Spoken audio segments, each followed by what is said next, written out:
Thank you for tuning into our seller interview series. Up today, we've got a 4-site e-commerce business for sale in the apparel and accessories niche.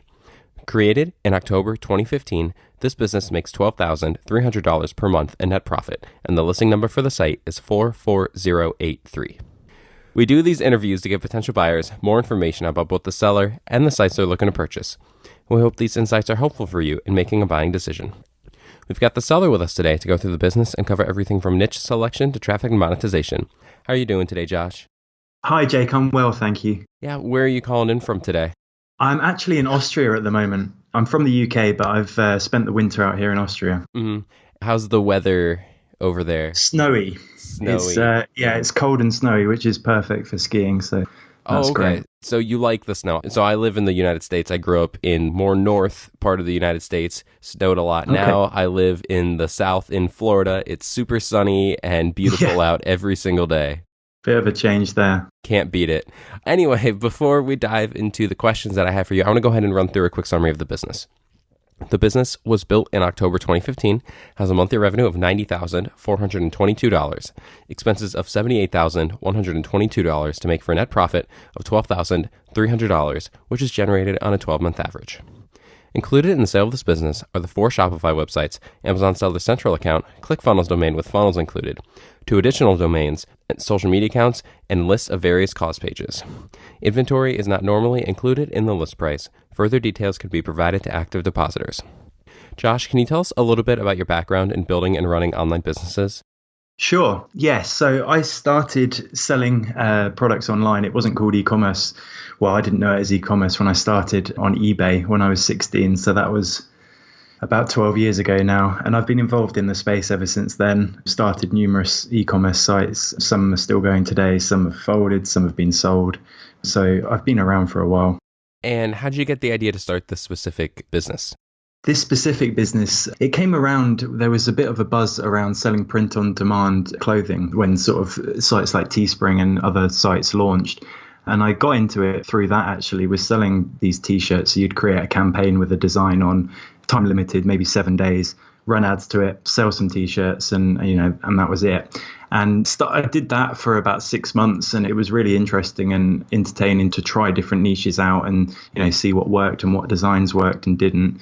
And it just evolved from there, really. Found one niche that I was passionate about, and we had a good reception with the designs that we were doing. And so we decided to build it out.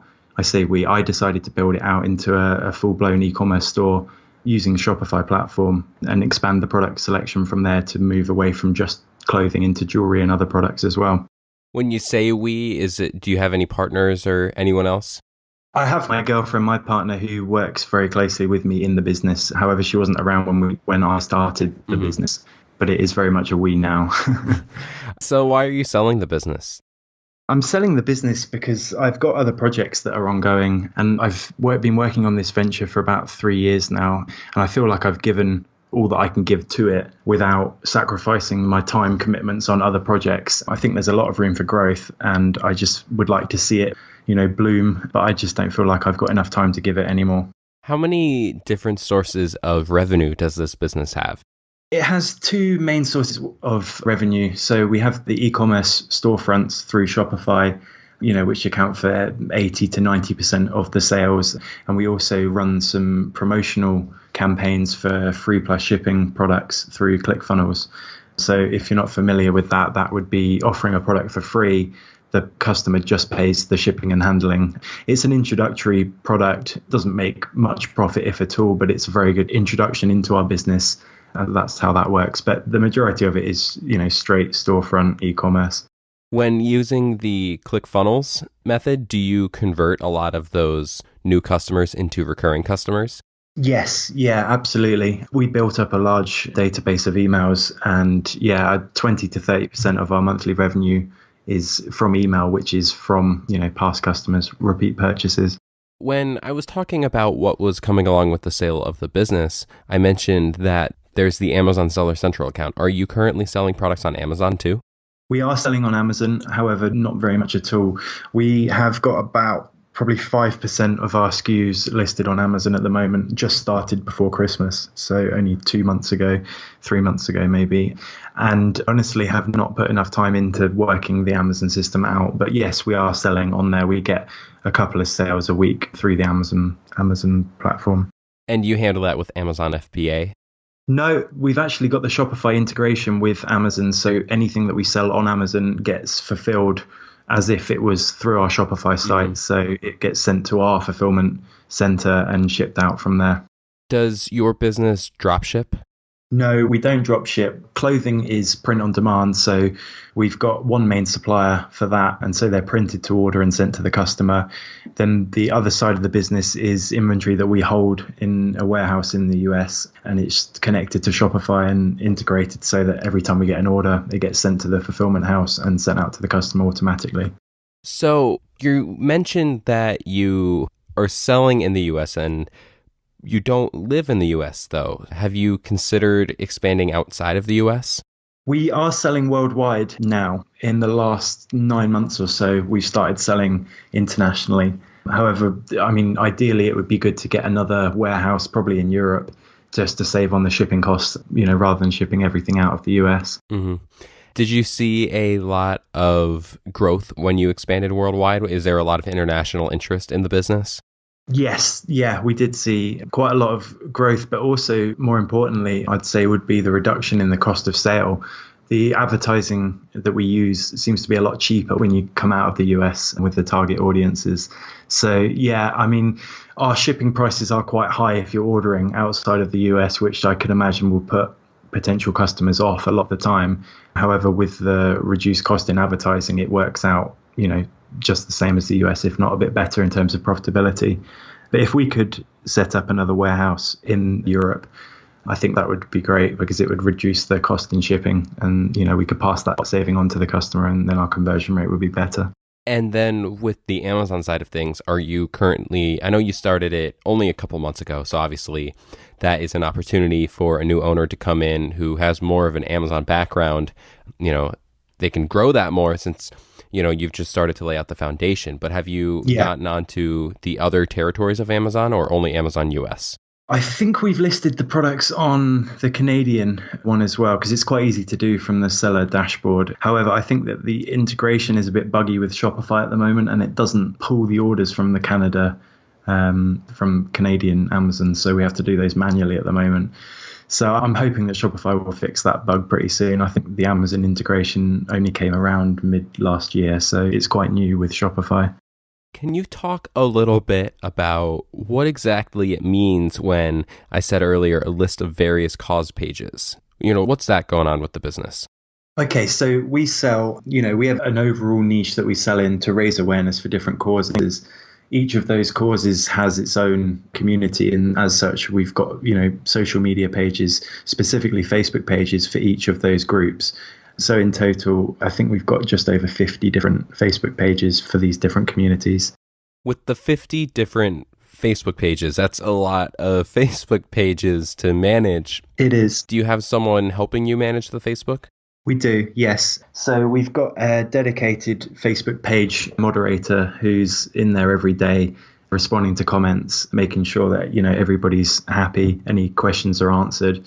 That's a separate role to our customer support. So if there's anything that he can't answer or he feels is best, dealt with by support, then he will give them the right information to contact us through those means as well. And then in terms of sharing content on the Facebook pages, it's not too time consuming. We don't actually write our own content or articles or make our own videos or anything like that at the moment. We're just sharing popular articles. A lot of the time our community actually give us the articles that they think we should be sharing. So, it's quite good in that respect. How many employees do you employ? So we have 3 full-time employees and 2 part-time contractors. The 3 permanent, we've got 1 member of support staff who manages all of our help desk support tickets, any sort of product refunds or late shipping or any sort of problems that you'd come across in a day-to-day e-commerce business. We then have Shiv, who I just mentioned, who's our Facebook page moderator. His full-time role is, like I said, just managing the Facebook pages.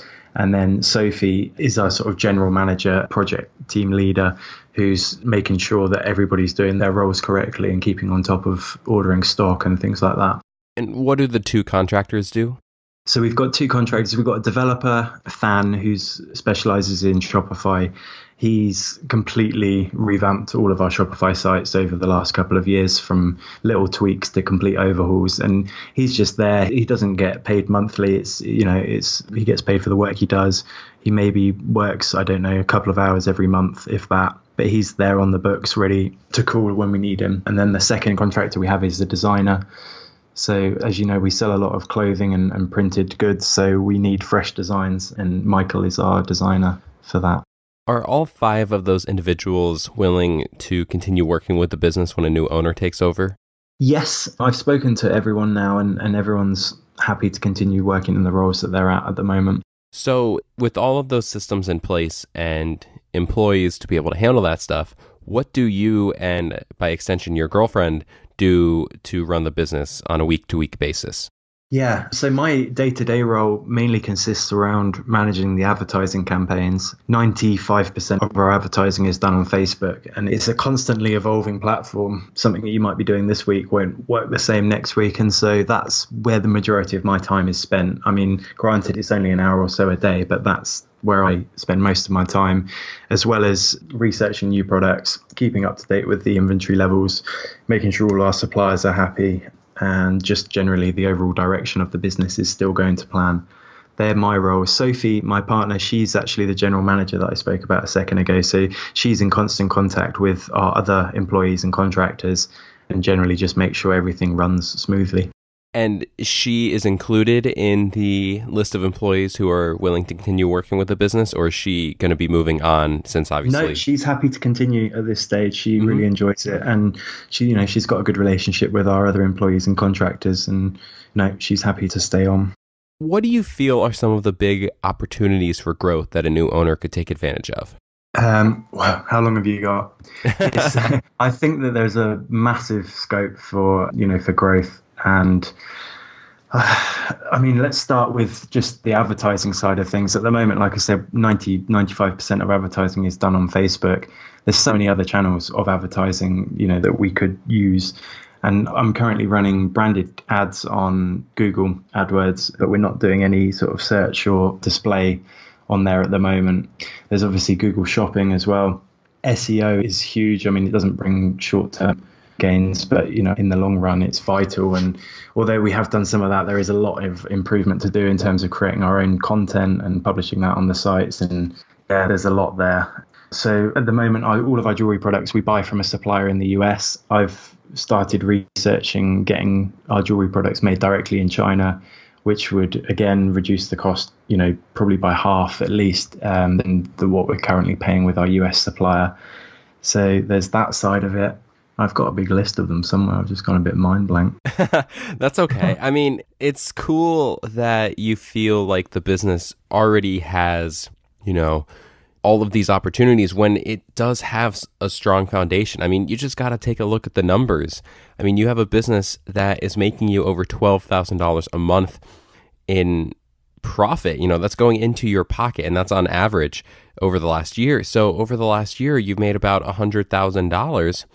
And you're putting an hour a day into it. I mean, that's right there is a solid opportunity to sit down and run this, as you've been running it. But if you do have the time, because as you've said, it's a time thing, is why you feel like you need to step away. Yeah, absolutely. I mean, someone could come in and grow it more, utilizing all of these marketing methods. One thing with the marketing, you mentioned that you have a big collection of emails. You said that earlier. Do you currently do a lot with email marketing? Yeah, we do. As I said earlier in the call, about 20 to 30% of our monthly revenue comes from email. And we utilize the email channel quite efficiently, I'd say. So we have abandoned cart sequences, we have return customer sequences, browse abandonment. We have a pop-up on the site that, if they're on the site for a minute or two and they're about to leave, then it will pop up and say, enter your email for 10% off, which triggers a whole another sequence. Then we've got the free plus shipping sequences. So we get a lot of people taking us up on that offer, and then they're put into another sequence of emails that is going to indoctrinate them into our brand and let them know exactly what we do and why we're doing it. And, a lot of those people will go on to become customers, whether it's email 3 or email 6 or email 10. At some point, a lot of these people are converting. So we try and, make the best of our email. So I think at the moment we've got just over 100,000 active email subscribers. Majority of those are customers, and if they're not customers, then they've either opted in for the 10% off or they've taken one of our free plus shipping offers. So something I want to touch on, looking at the numbers of the business, you see that it's generally pretty constant and definitely making money, except for in August of last year. And the revenue is higher than at, in April. And what would that be? Earlier in the year. So the revenue wasn't particularly low compared to the rest of the year, but you were actually, at a loss for profit back in August. Yes. So what happened then? Okay, so around the middle of last year, I had no intention or immediate goal of selling the business. And my number one focus at that point wasn't just profitability, it was to grow the business.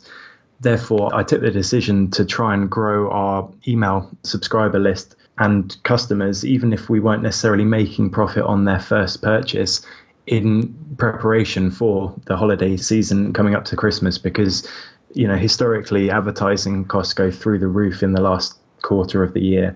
So my aim was to grow our user base so that we have that pool of people ready for that Christmas rush. So I think I just overdid it a bit with the advertising in terms of how much I was prepared to spend per sale.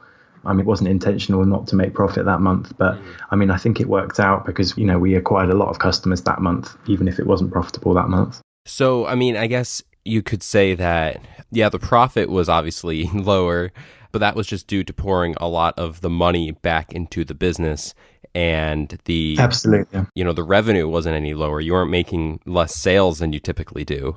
No. Mm-hmm. No. And then the months following that, the revenue jumps up a lot more, even doubling 2 months later. So, what you were doing clearly worked.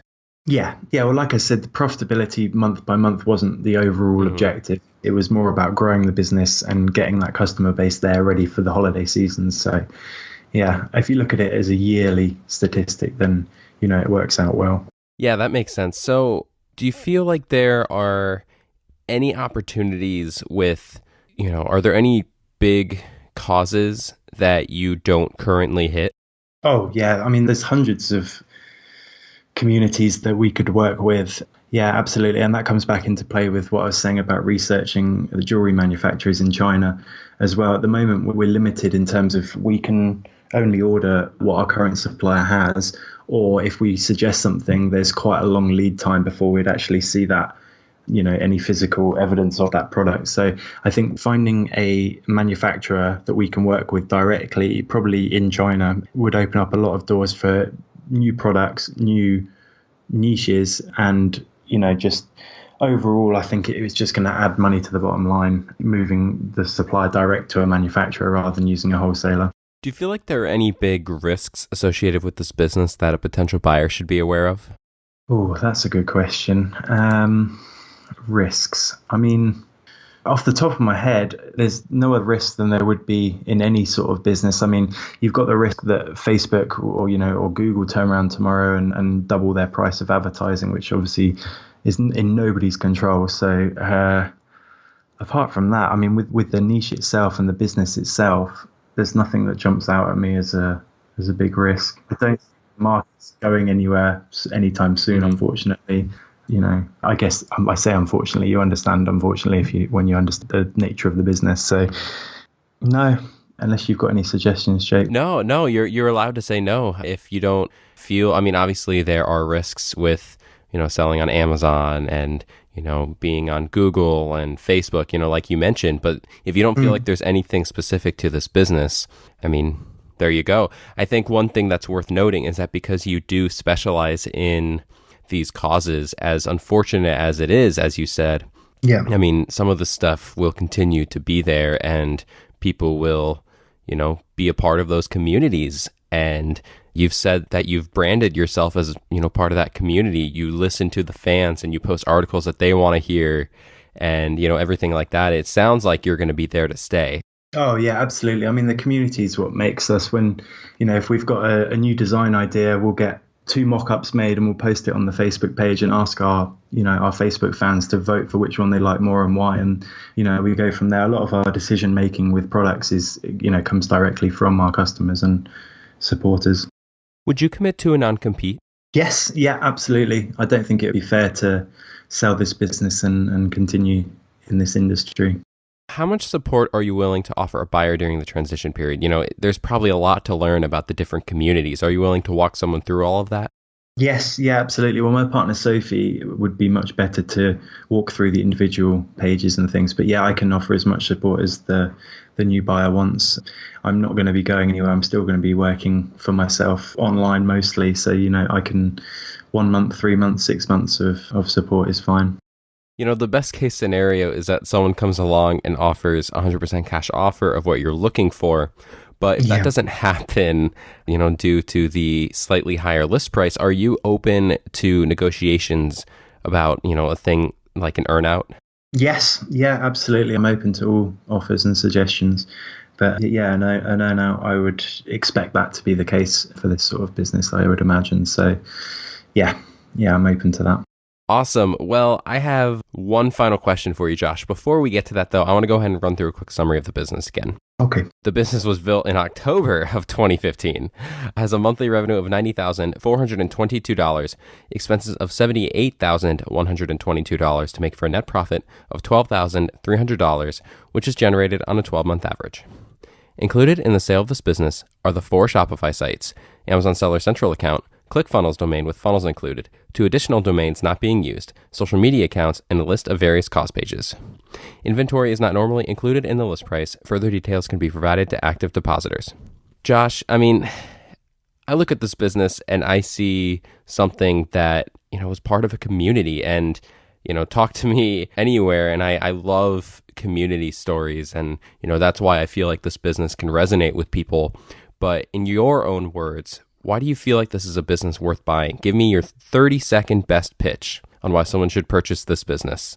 Okay, so 30-second pitch. I'd say there's a lot of room for growth. I think it's a very important industry to be a part of and very rewarding if done correctly and if we can continue to make our customers happy. I think, the sense of fulfillment you can get from it is great. I think there's a lot of room for growth internationally in terms of adding new product lines, advertising methods.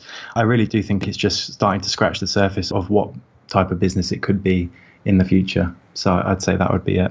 Yeah, and I just want to, to add to the numbers side of things, as we spoke about before, the last few months, he was putting in a lot of the money that the business was making back into the business to try to grow it, yet he was still making a decent amount of money in profit, So, clearly this is a business that if you just want to sit on it, you could also continue to grow it as we've, spoken about on this call. And, I feel like there's a lot of opportunities there. Josh, thank you so much for being on with me today. No problem. Thanks for having me. It's been fun. If you're watching this on YouTube, subscribe to our channel. And if you want more information, the link will be below the video that will take you to this marketplace listing. If you're watching this on the listing site and want more information, become a depositor today. When you make the deposit, one of our business advisors will be in contact with you, and you'll be given everything you need to review this business. Have a great day.